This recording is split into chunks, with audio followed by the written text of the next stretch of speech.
Good morning, ladies and gentlemen.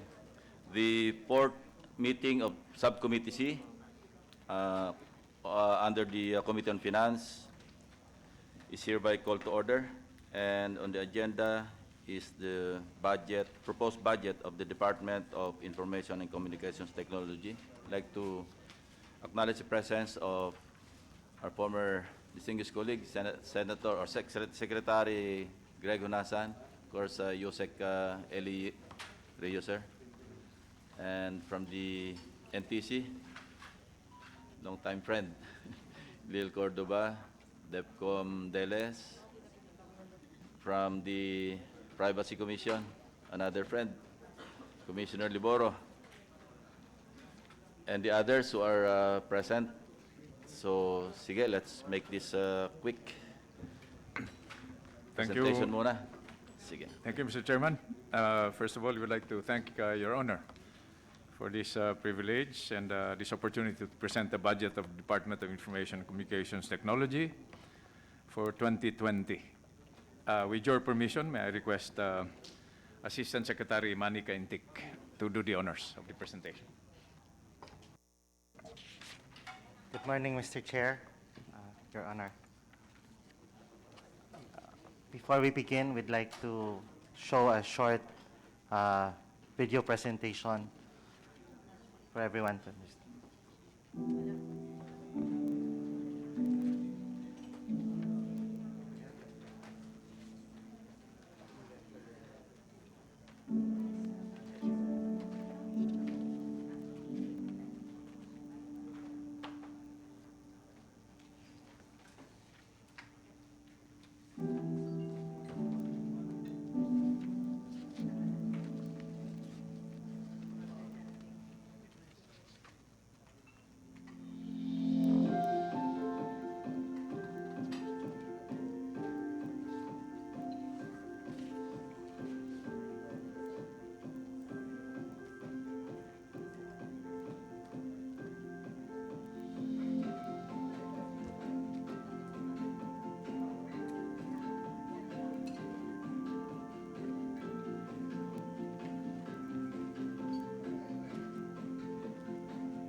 The DICT's mandate is to be the primary policy, planning, coordinating, and implementing agency, administrative aid entity of the executive branch for all its ICT agenda. Along with this is our vision to improve the lives of our fellow men by creating an innovative, safe, and happy nation thriving through the use of ICT.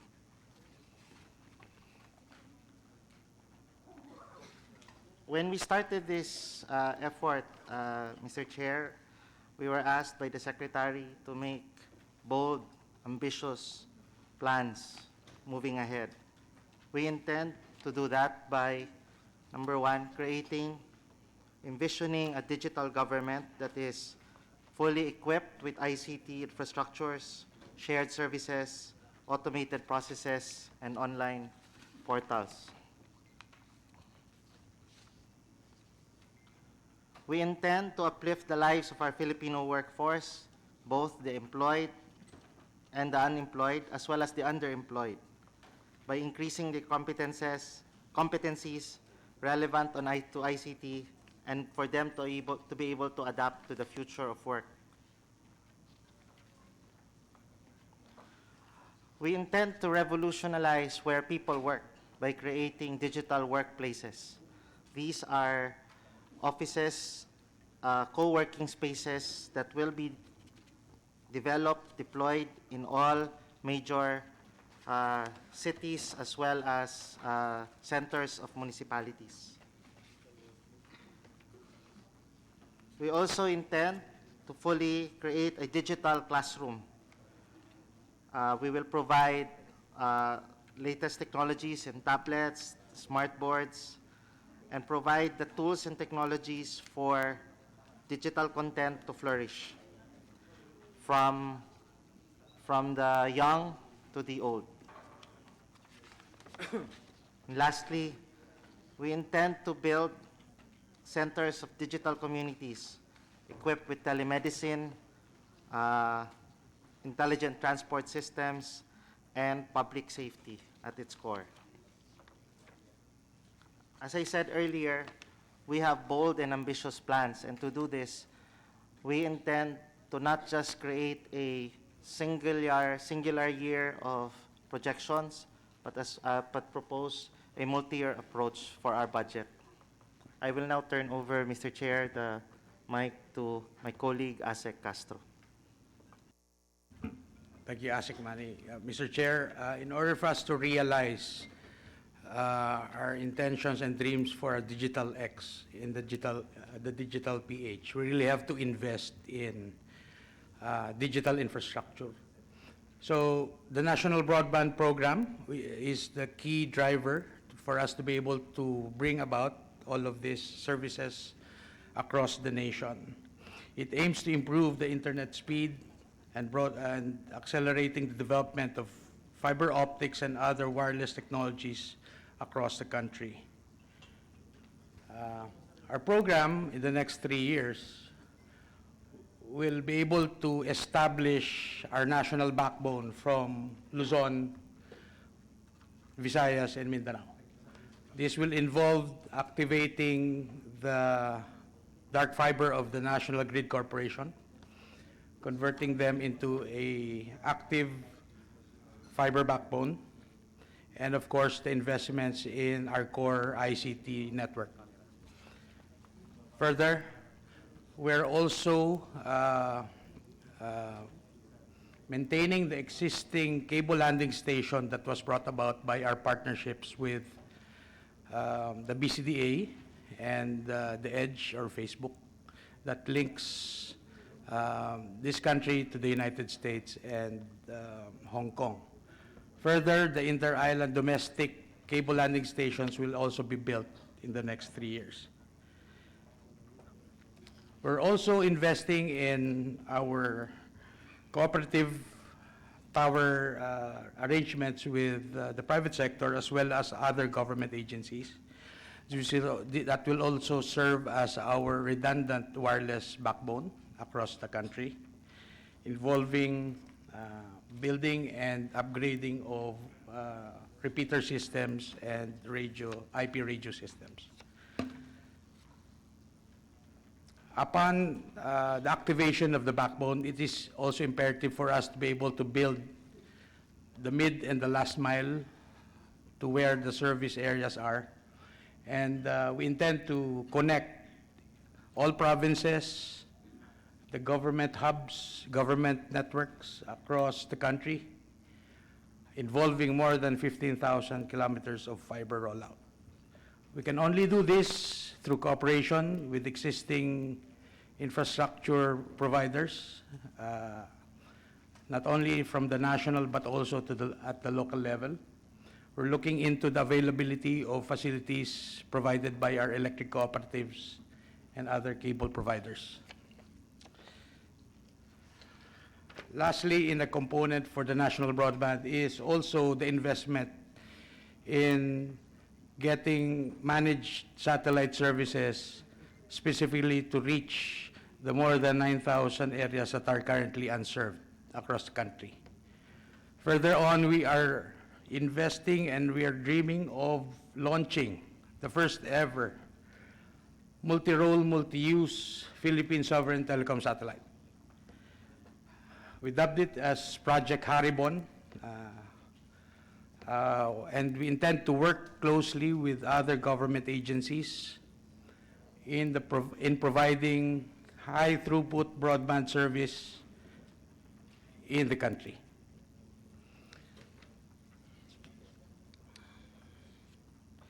Further, we are also expanding our free Wi-Fi in public places and state universities and colleges.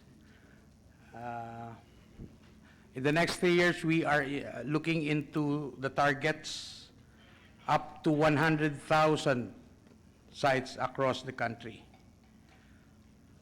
Given the limitation in the infrastructure, that's the reason why there is some latency in the implementation of this program, and that is really the intention for us to build the infrastructure for this service to be made available across the country. Apart from the services, we're also converging the different core ICT infrastructure of government, and we will be establishing and expanding different government networks, data centers, and online services of government. There's also a part of our budget that will enable our capabilities during emergencies by establishing mobile emergency telecommunication systems. The DICT as the lead for the emergency telecommunication cluster of the National Disaster Risk Reduction and Management Council takes leadership and responsibility in the provision of this service.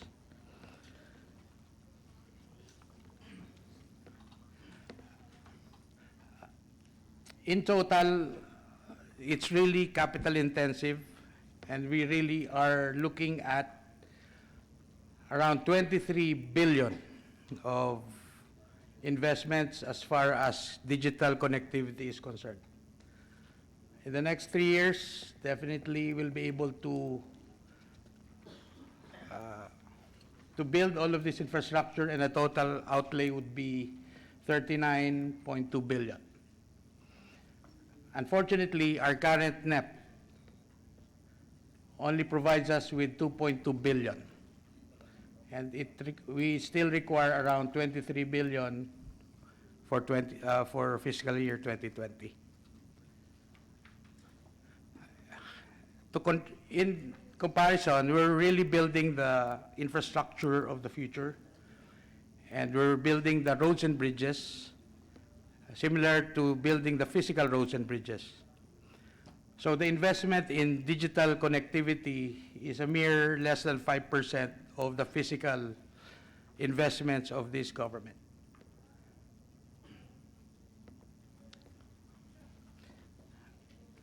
May I turn to ASEC Manny for the other? Thank you. Our programs for digital classrooms will be guided by a central program management in the central office called Digital Literacy. The focus would be, number one, the retooling of our government workforce in ICT skills, as well as this will serve as the training institutes for cybersecurity, network management, and other ICT skills. Next. It is also in our mandate that we will promote ICT education to the unserved, underserved, and marginalized communities. Next. There are existing programs on providing digital work to our countrymen, and we intend to revisit these programs and launch them in a bigger way. Thus, in the next 3 years, we intend to expand these programs even more. Unfortunately, for next year, we have also been reduced to only 171 million pesos for these programs. Next. On digital government, we intend to build the National Government Portal, which is actually a combination of both the Central Business Portal for ease of doing business and National Citizens Portal to reduce the red tape and long lines for our citizens. We intend to expand our National Government Data Center. Next. And for the LGUs, we will expand our eBPLS systems to cover not just the building permit, but also the business permit, but also building permits, occupancy permits, and interface with all the way to barangay clearances and sanitary permits.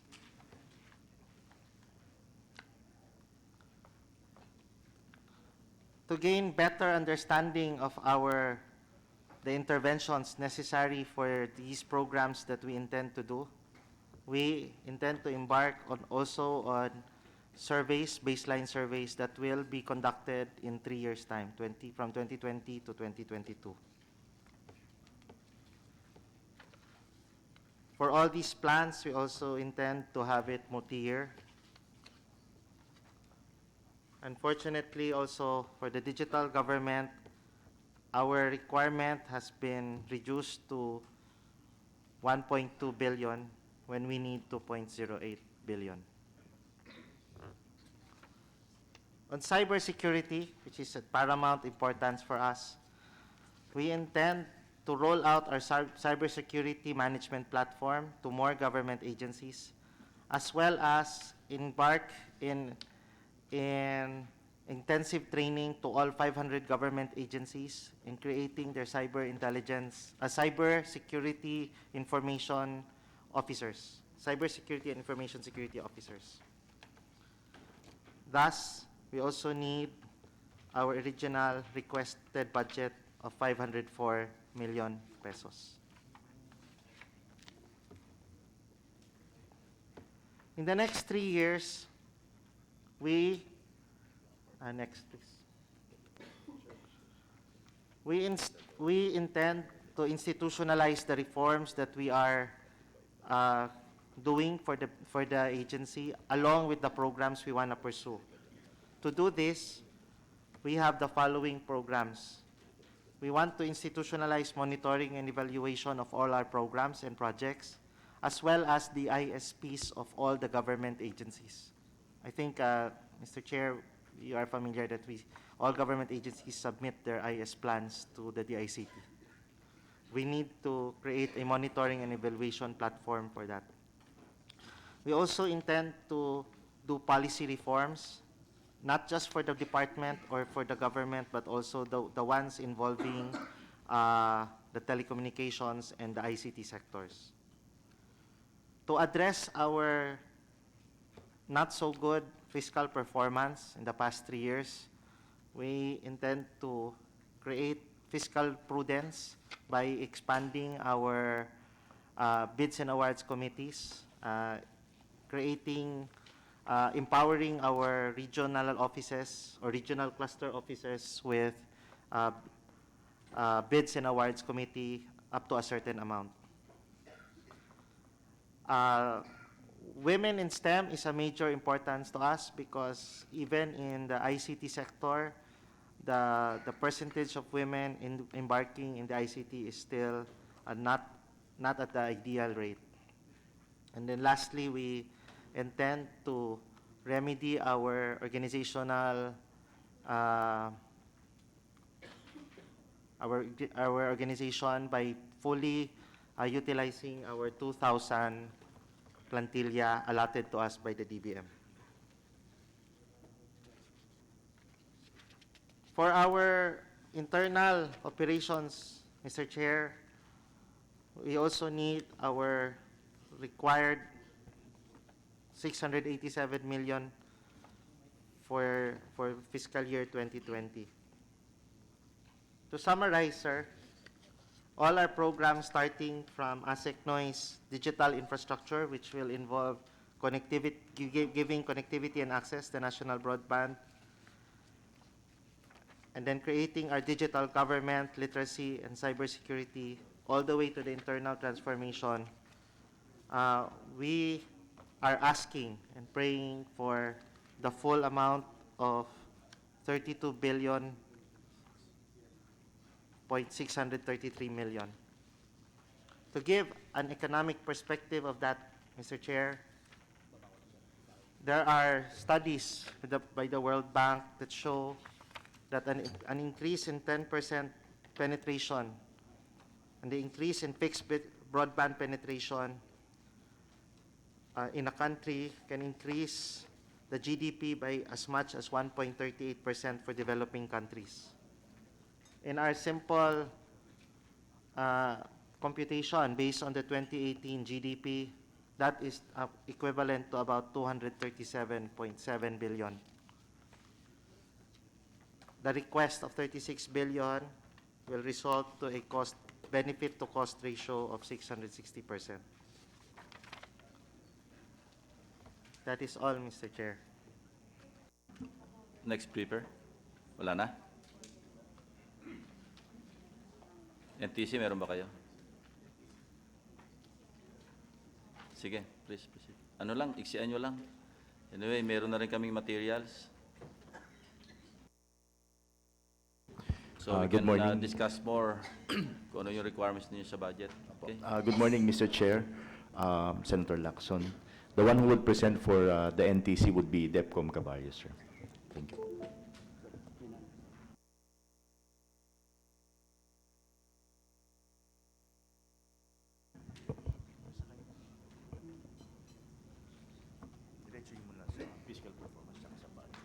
Good morning, Mr. Chair, Your Honor. We'll just present the fiscal performance and then the budget for 2020. Fiscal performance. Last year, Your Honor, 2018, we have collected 6.446 billion, which is 33% more than what we have collected in 2017, and 44% more than the target collection, Your Honor. For the first 7 months of 2019, our collection is 15% more than what we have collected last year. So we are projecting that by the end of the year, our collection would be around 7 billion from 6.446 billion.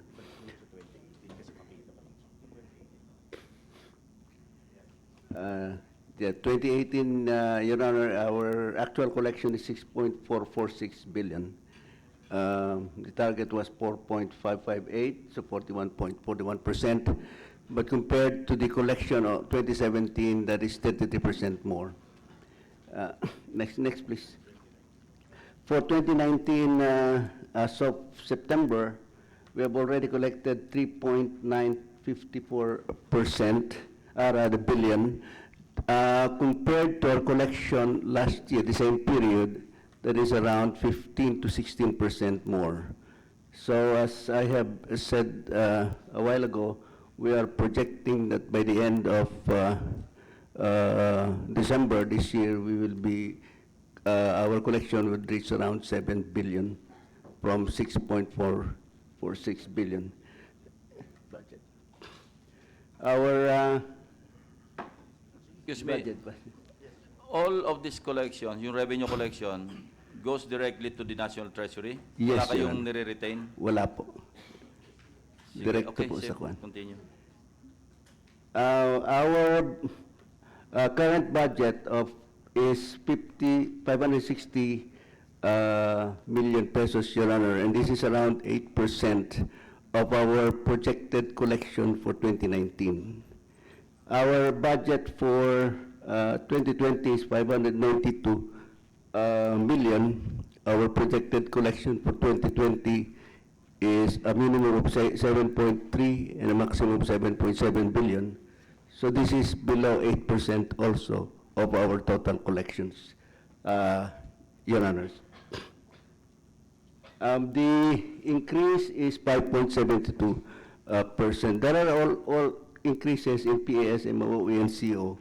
The reason why there is a decrease of 7.9 MOE is because we were granted by Congress 17 million of a project called Nakaw Load, verification of how the promos of the telcos are implemented, if there are fraud in the implementation of the promos, Your Honor. Ito po yung sa Nakaw Load, which is for this year, next year wala na po yun. But actually, there is an increase of around 3% in MOE. Next, please. Our budget utilization as of August, Your Honor, is 4.82%. Bidding for the projects, Your Honor, are ongoing and expected to be completed. Most of these will be expected to be completed by November, Your Honor, and all by December. This is due to the elections, Your Honor, election ban and the late approval of the budget. We expect to fully utilize all of this at around 96.51% by the end of the year. Next, please. These are our projects for 2018. Lahat po yan are all completed already. Next, please. Lahat po yun are all completed for 2018. Next, please. These are 2019. We have completed projects already, the 14 million, and lahat to are ongoing, bidding is ongoing. So as I've said, we are expecting this to be completed by October, November, and all by December. Again, this is there's ongoing bidding for refleeting, which is done by the procurement service of DBM. Next, please.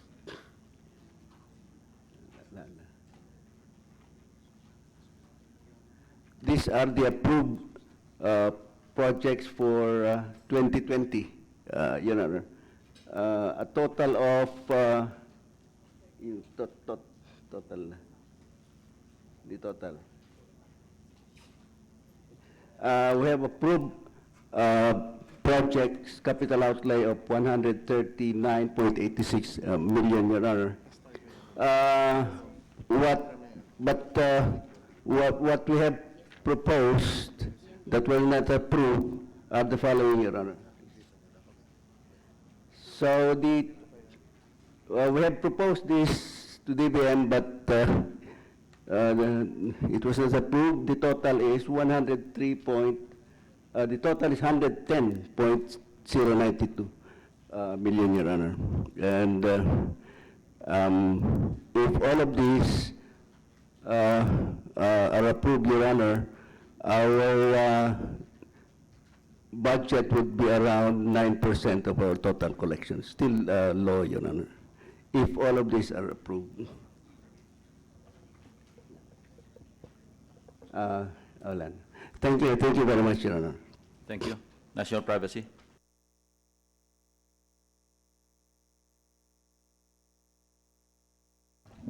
Your Honor, thank you for giving us this opportunity to present the budget of the National Privacy Commission. Just to fast track the presentation a bit, I'd like to start with the NPC budget.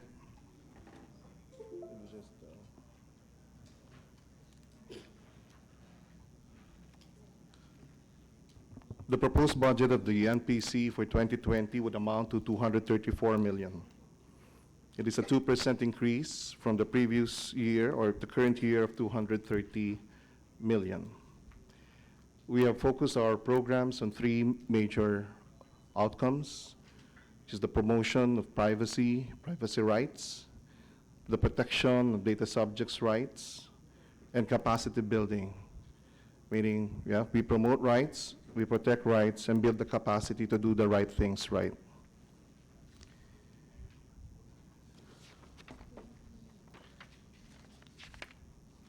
I guess I'd like to inform the chair that this year, 3 years ago when we were organized, we embarked on a 3-year program, which basically centered on raising awareness, promoting compliance, and now,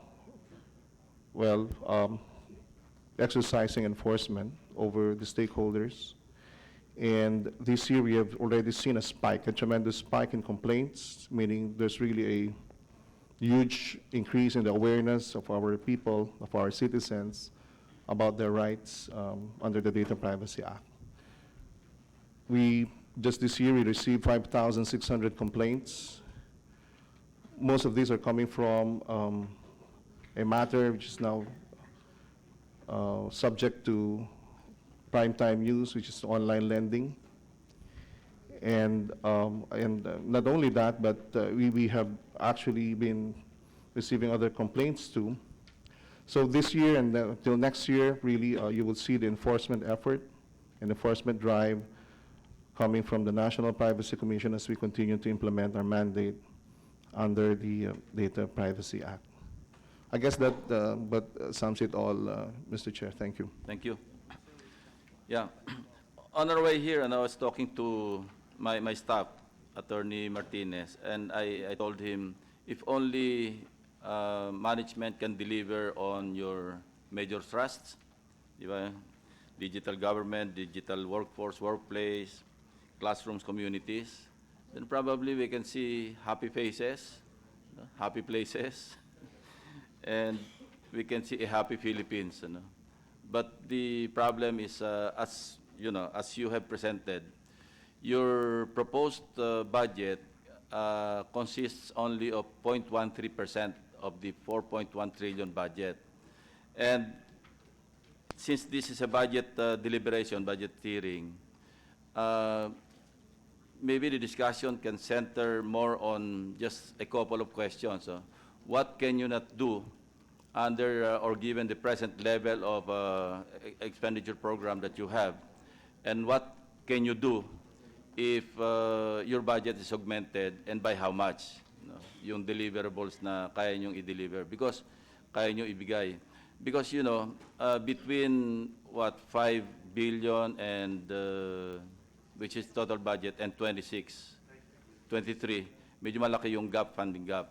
But we can more or less look for a few billions to augment your budget, but we can only, we can only do that, maglista lang kayo ng mga priorities. Ano yung mga major requirements niyo na pwede nating i-augment? Because definitely, 20 billion is literally asking for the stars. So let's be more practical. The first question is, compared to our ASEAN neighbors, where are we in terms of ICT? Yun lang muna, para meron tayong premise.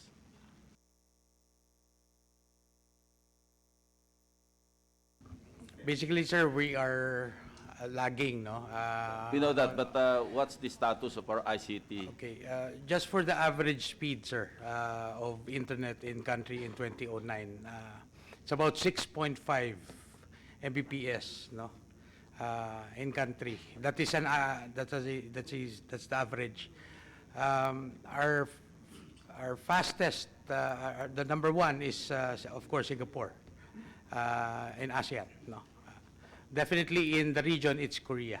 They're getting more than 100 Mbps on a nominal basis, sir. Well, that's just the internet speed, Yes, sir. I'm referring to, say, e-government.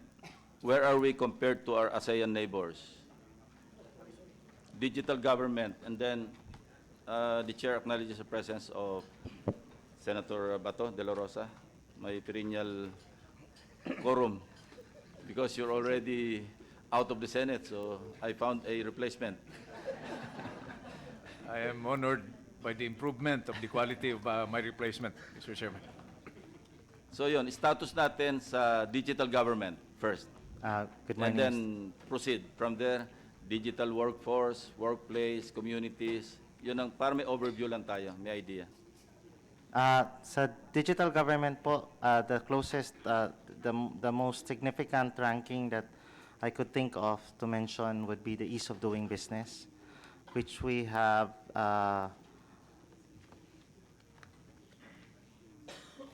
among 193 countries, we rank number 75.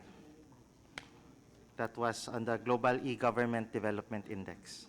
Sa ease of doing business, I think we slipped from 113 to 120. What is the present coverage of our government portal, yung gov.ph? Hanggang anong level tayo? Ano lang po yun, sir? The gov.ph is more of a hosting lang of all the government websites.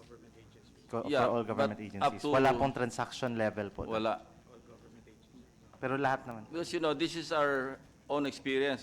During budget deliberations, while meron naman talagang websites yung DBM, DPWH, basta't nag-budget deliberation, down. Connectivity. My question is there a way for these agencies to be made accountable? No? Ito yung sa inyo, line of expertise, domain nyo ito eh. And when we experience down, websites, government websites, parang intentional yung, when they put it down, parang intentional because masyadong seasonal. Every time we want some information, extract some information during budget deliberation, yung dalawang agencies na yon ang nangunguna. And then when we were investigating PhilHealth and DOH, we requested some friends, even the ICT, we requested kung pwede maka-access sa PhilJeps because we wanted to find out yung, well, pardon for repeating this, yung the possible conflict of interest issue involving the family corporation of DOH Secretary Duque. Ganun din down. No, we were able to secure only, I think, 4 or 5 notices of award, na available. Pero we knew, of course, that there were more, So, Mr. Chairman, anong pwedeng gawin dyan? kwan po kasi, what we are trying to do through policy intervention is i-break itong cycle ng kanya-kanya. Every agency, every institution wants to have its own little ICT kingdom. Since the ICT is in charge of policy planning, coordinating, and applying the principles of convergence, PPP, baka ho, that is one direction we can take. And if Congress, in its collective wisdom and judgment, decides to give us the wherewithal, we will have control, basically of the funds that can be deployed, and our efforts also to consolidate this through policy interventions. But, Mr. Chairman, para naman ho, as you said, we need to see happy faces. At this point, with your permission, it is not really that bad. So, with your permission, let me talk about spectrum management. Si Commissioner Yelpo would, with your permission, want to share some data about where we are in terms of spectrum management, which was the only intervention historically of the DICT.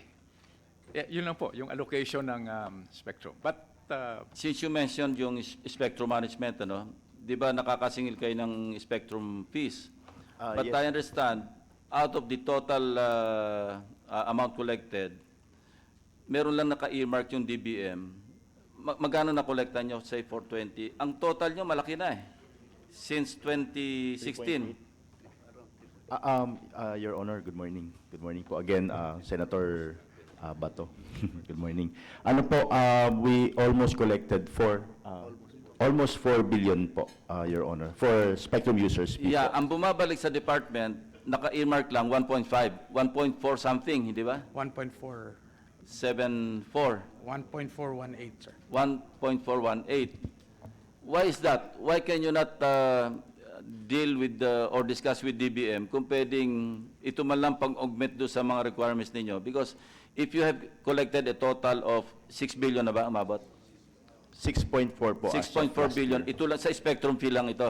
Ano po Total yun? na. Total na po. Yes, sir. So nakalump na yung total ng 6.4. Ang bumabalik lang sa department is 1.418. So can you not do something about it at least sa level ninyo? Mr. Chairman, may proposed amendment po kami. Okay. Doon sa 2020, no? Like special provisions. Pero we leave it up to your better judgment, no? No, we will support that. Opo. As much as possible, yung collection, kung pwede maibalik sa inyo, para konti na lang yung hanapin natin from DIGA, from the other agencies, that we may deem, unnecessary and hindi naman nila ma-utilize, para lang ma-augment. Meron kayo sariling fees collected sa use of income, baka pwedeng, we'll support that kung meron kayo proposed amendment sa special provision. If I may read Please, our please. proposed amendment, Mr. Chairman. Doon po sa Pre-Public Internet Access Fund, in addition to the amounts appropriated, ang proposal po namin, additional financing in the whole or in part. We'll follow this up with as required by the DICT in fiscal year 2020 for the implementation of the free internet access program. And this may be sourced, as you correctly pointed out, from the spectrum users' fees collected by the NTC. Baka ho pwedeng madagdagan yung nire-retain namin, no? Constituted into the free public internet access fund, if we need a label for this, no? Under the management of the DICT. If Your Honor, as you said, you can give us... How did the House take that proposal? Actually po, nagulat po kami dahil after we received an official guidance from you that you can look for the funds, but the House must be saying the same thing. Receptive po. In fact, Receptive as of yesterday? as of, Because that's very important, because when we meet them in the BICAM, it's it's important that we are coordinated in supporting the ICT, because we would like to avoid a situation na doon pa kami magtatalo on where to use the funds as collected. Actually, Mr. Chairman, magugulat po kayo. The proposal for the increase in our budget came from the minority, which I understand does not happen very often, because there's a tendency to convert this into a partisan political issue. Pero I don't know if it was the charm of Undersecretary Rio that did it, but sa minority po nanggaling, Mr. Chairman. So going back to your question, there is support from the House. So if you're able to, assuming na mai-adapt natin yan, 6.4 billion, pero spectrum, magkano lang sa spectrum? Almost 4 B 4 po. billion. Yes. So, right away, meron kayo ma-generate na between 4 and 1.4. Meron na kayong, 2.6, di ba? So, maghahanap na lang tayo ng iba, pang puno. Ngayon, low-lying fruits. If we talk of low-hanging fruits, ano yung po pwedeng, yung amount na, yung medyo practical ng konti, out of yung funding gap na sobrang laki? Para lang ma-expedite natin yung discussion. More or less, alam naman namin yung problema eh. But, looking for other sources, leave that to us. But I need the cooperation of the House when we meet them in BICAM. Yun lang ang aking requirement. But it's good that they are supportive of at least one possible source. No? Sige, please. Yes, sir.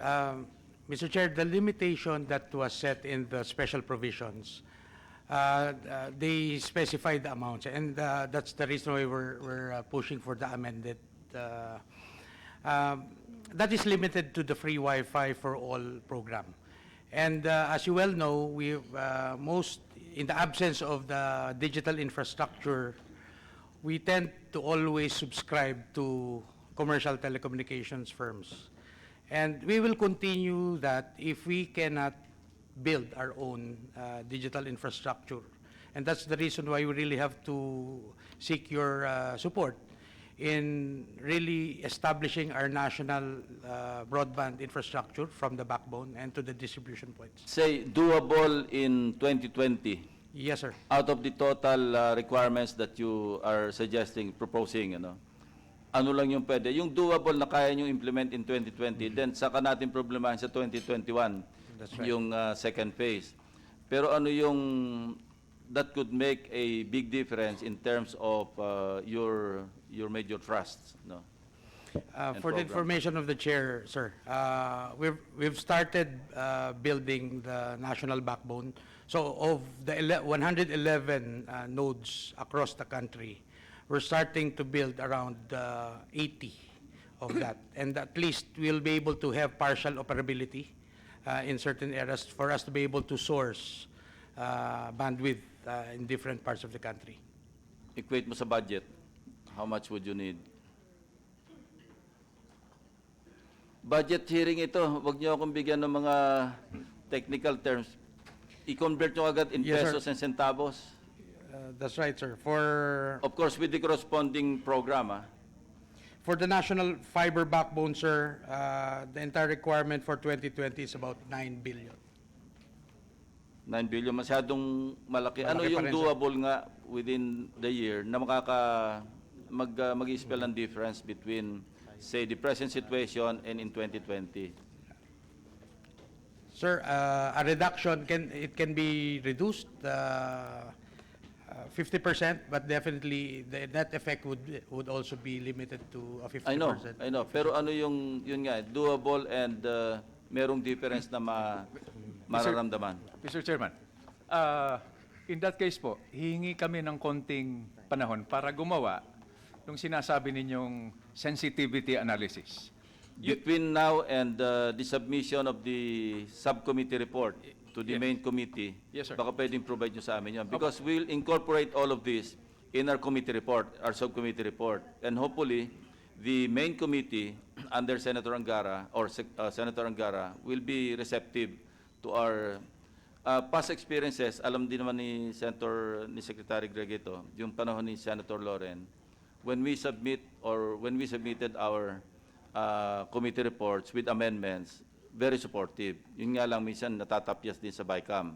So, let's be very practical here. So, between now and our submission, that should come mga first, second week of November, no? Mga third week of November. Of October. No. Pwede. Plenary na yung November, eh. Actually, Mr. Chairman, for us, that's too long already. Okay. We'll do this as soon as possible. Yun din ho ang sinabi namin sa House. Alam namin na we're asking for the moon. Yeah. But we have a catch-up plan. In fact, project namin sa 3 years. Dahil, yun nga ho, you're an advocate of this principle, no? Why throw good money after bad? If you look at our fund utilization performance, hindi ho talaga impressive. But ang sabi naman ho namin, give us this chance to show that we can make. In short, you give us this, we will deliver this on record. And that is what we will submit to you. Between the 5 major trusts, ano yung pinaka-first? Of course, digital government, di ba? Most important. And then probably digital classrooms, digital communities, kasi may headway na rin kayo dyan. But we notice, yung sa, this is for digital communities, free Wi-Fi, your cumulative target sites for 2017, 13,024. Yung activated sites nyo, 8%, 1,038. 2018, target sites, 18,332. Ang na-activate lang, 2,253, 12.28%. 2019, target sites, 26,405, 2,785. No? Now you're targeting hanggang sa 2022, 104, as you mentioned, more than 100,000. So kung ganun kalaki yung backlog, how can you catch up? Yes, sir. In fact, we have 3-point strategies related to that. We have divided the areas to be provided free Wi-Fi for in 3 categories. No? Yung served areas, wherein areas that we have commercial telecommunication companies that are providing free internet. Underserved areas that have partial operability, sir. Kung kailangan tayo maglagay ng bagong towers and fiber, yun po ilalagay natin. And the unserved areas, sir. Unserved areas are totally wala pong presence of any telecommunication infrastructures, no? So, as a convergence strategy, we are coordinating with the private sector as well to provide us internet in their service areas. We are also building... And they're more than alongside- willing, Yes, sir. yung mga telco, mga providers. Yes, sir. Just provide them, kasi hirap din sila when they deal with local government units. Yes, sir.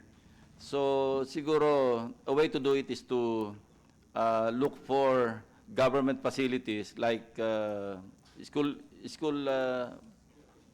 premises, school compounds, na pwedeng ang kakausapin lang gobyerno and DICT in coordination with DepEd and probably CHED. Diba? Meron naman kayong direction towards that. Mr. Chairman, that is correct. To go around the proprietary issues that are raised, including fear of possible cancer effects, ang ginagawa ho namin to cut through this is we go for government hospitals, schools, police, and military headquarters. Second po, in coordination with the DILG, we cut through the almost 30 permits you need to build something, anything, in any local government unit. So from 30 signatories down to how many now? Malalaman ho natin the effects of our coordination with the DILG. Have you conducted an inventory of all these facilities, government facilities? Meron na? Na Mr. pwedeng Chairman, lagyan ng towers to provide free access, free Wi-Fi access? Mr. Chairman, with your permission, if I may request, Yes, sir. Secretary Rio. Mr. Chairman, thank you very much for this opportunity. In fact, the low accomplishment of our free Wi-Fi is basically because the government is very dependent on the telcos, no? And, you know, telcos, if you put up a free Wi-Fi, it will actually compete to their paying subscribers. So that's one reason why for all these years, there is not so much enthusiasm from the telcos because it will really eat up from their present subscriber income, no? Kasi kung may free Wi-Fi, wala na pupunta sa kanilang. So what we did, Your Honor, is to come up with government initiative that will not be dependent on telcos. So ang kwan po namin is first, put up common towers in schools, and once a common tower that will be built not by the telco, but a common tower provider independent of any telco, and just lease it out to Globe Smart and Vito, will be the answer of coming up with more towers than what we have now. No? We have the lowest tower density, I think, in the whole world. No? 0.14 towers is being shared by 1,000. No? In other words, one tower is around 4,000 subscribers. So very congested ho. Kaya very slow yung ating daming drop calls, yung quality of service. So to improve this, we must have at least, we estimate, 50,000. No? And we are trying to do this actually using private investment. No? And we have actually attracted in the investment more than 200 billion to put up these towers. So yun po kami pumupunta doon. And then, especially going to missionary areas, so that we will not really depend in the infrastructure to the telcos. Since they began operating 1995 to now, all investment in our telecommunication has always been private. No? Halos walang investment ang gobyerno. and Secretary Honasan is trying to change that. With this budget, we can now pour in yung necessary investment, which is also being done in our neighboring countries. Malaki ho ang contribution ng kanilang gobyerno sa pag-unlad ho ng infrastructure nila. Sorry sir, hindi ko masyado mag-grasp. Common towers will still be privately owned because the investment is huge. But government can provide the facility to put Real up those estate, towers. yes, Real estate. Real estate, And Your then Honor. you'll just talk about Compensation to the government in Yes, using yes. real estate, which is connectivity. the real estate will be leased to the privately or the private group or company that owns the towers. Yes, sir. For example, if it is built in a school, then Yes. that school will have very fast Of course. and That's one inexpensive thing. internet. Yeah. And And of course, our camps will have also very fast and free internet. And we have actually 127 camps now that where Globe and Smart, we allow them to put so we're up. back to the old problem na government will be competing with the private or it will No, be sir. against their own interest. Ano? Yes, it will be to their interest because now the telcos, they don't have now to put up a very huge capex and operational expenses. It will be the tower co, the common tower provider that will put a debt and just lease it to So them. where will the free Wi-Fi access, yung public access sa Wi-Fi come in? Lahat ho ng ating common towers will be the point of presence from where we can get now connectivity to the free Wi-Fi in that locality. Mr. Chairman, Yes, if sir. I may add, and it's my opinion that the Chair and Senator Bato are familiar with this, no?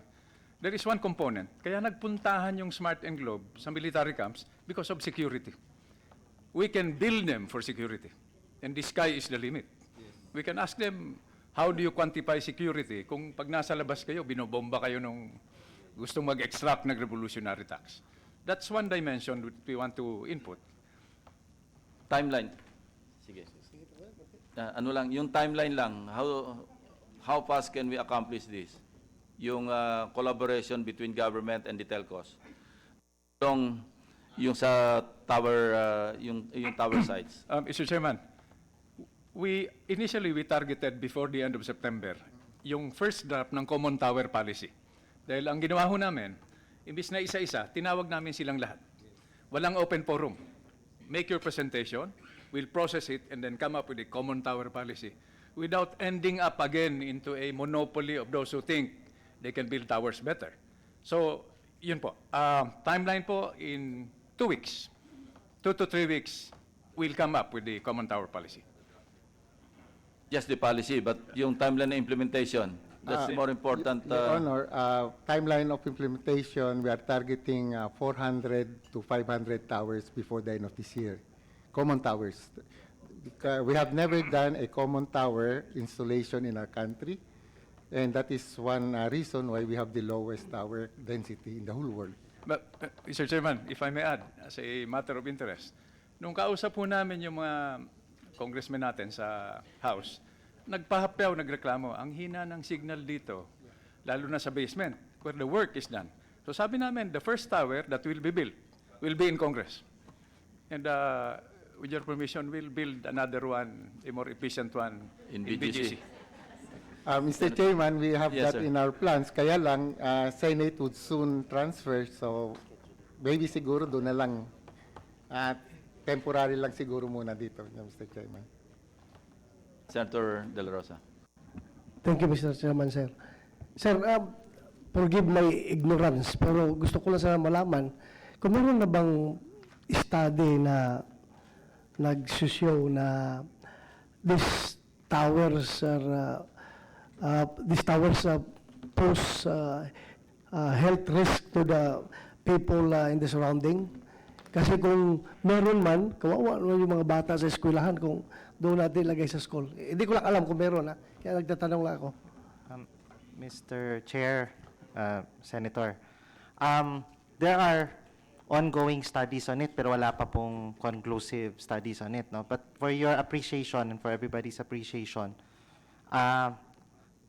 radiation is a function of distance. So kung medyo tama na ang distance, hindi na po siya ganun kalaki ang effect ng power sa health, no?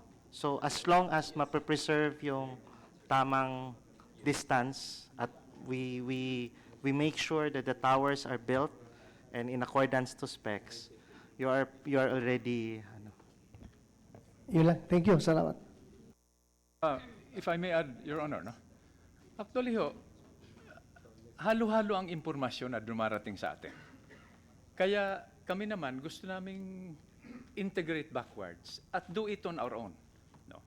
Tulad ho, may nagsasabi sa amin na mas marami tayong radiation na nakukuha sa cellphone natin kaysa sa tower. Now, the question is, how do we deal with that kind of information?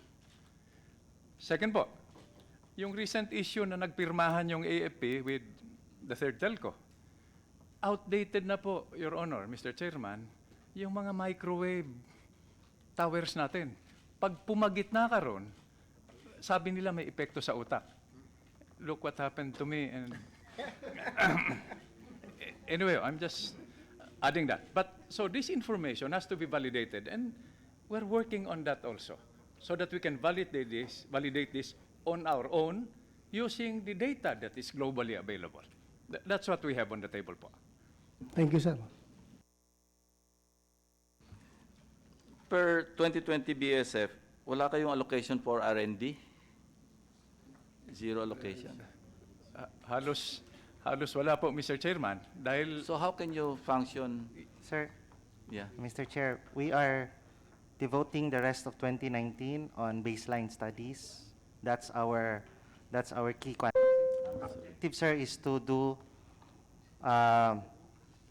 program management in the next 3 years. We're very focused on rolling out the digital infrastructure, sir, and not so much into creating new technologies.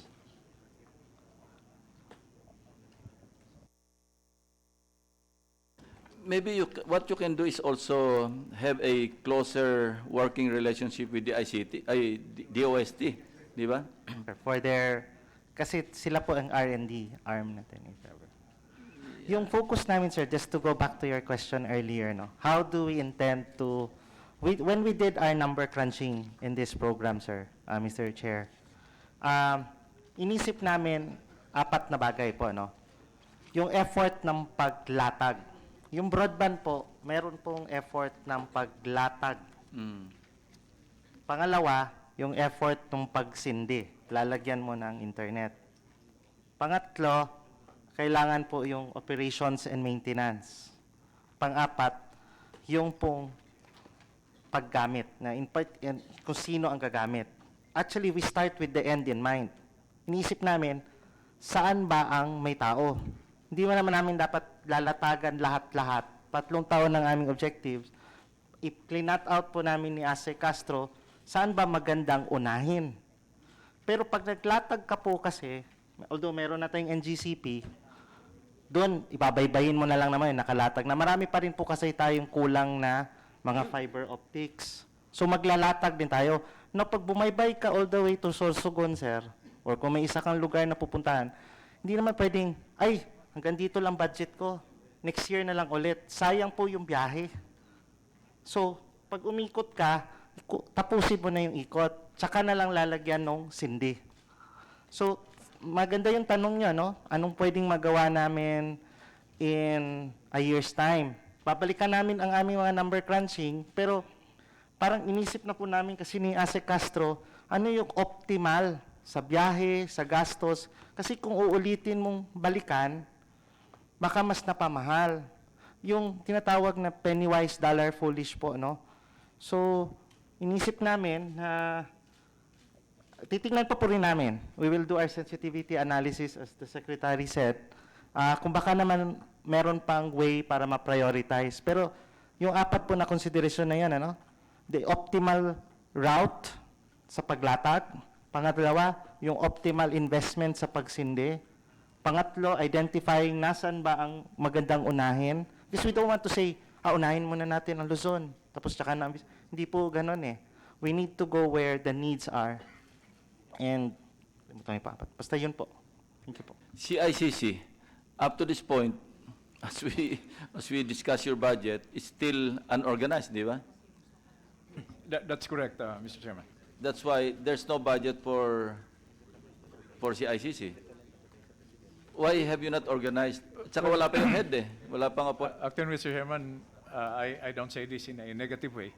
It's at the level of the Office of the President. I know. But why can you not discuss this with the President that immediately he should appoint the head of CICC? We have been doing due diligence in communicating this, but we will try harder.